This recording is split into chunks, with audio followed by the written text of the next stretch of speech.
what's your opinion what I should do? And I told him, I said, the process is begun. Nagsalita na nga si Presidente Bongbong Marcos patungkol sa kinalaman nito sa pagpapa-impeach kay VP Sara. Una nang napansin ng mga mamamayan kung bakit pinakaunang pumirma si Sandro Marcos sa nasabing impeachment. Una nang sinabi ni Presidente Marcos na humingi raw ng advice sa kanya ang kanyang anak upang sa planong pagpapatalsik kay VP Sara. Agad naman raw itong sinuportahan ni PBBM, sabi pa nito na gawin niya ang nararapat kung yon ang tingin niya ay tama.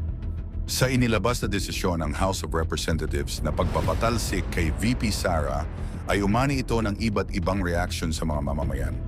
Dito ay galit na galit ang karamihan dahil sa mga ginagawa ng administrasyon sa mga Duterte.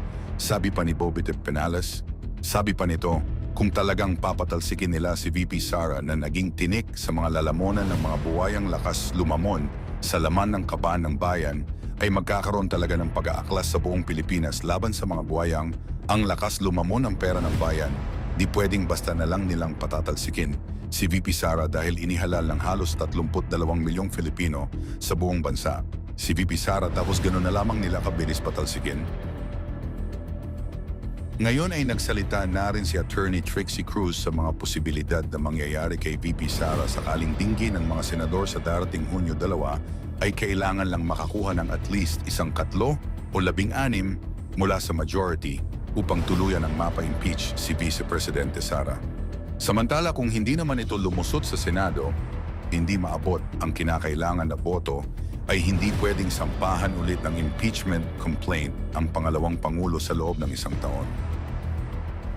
Time ang Senate kasi mag-election na campaign period will start February 11. Wala na silang time. Babalik sila June. Pero sa June, konti lang. I think they have just 2 weeks to 14, 15 session days.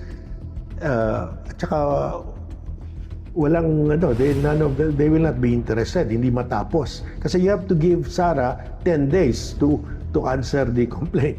Maubos yun eh. Yung 15 days yun, baliwala yun eh.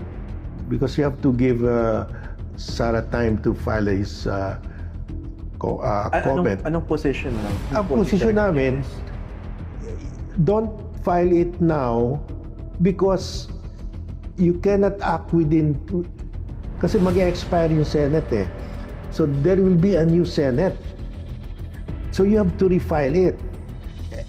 Start from zero. Oo, magsa-start ng zero. At sabihin ni Sara, expired na yung Senate. So they have to start all over again. It raises so many questions. So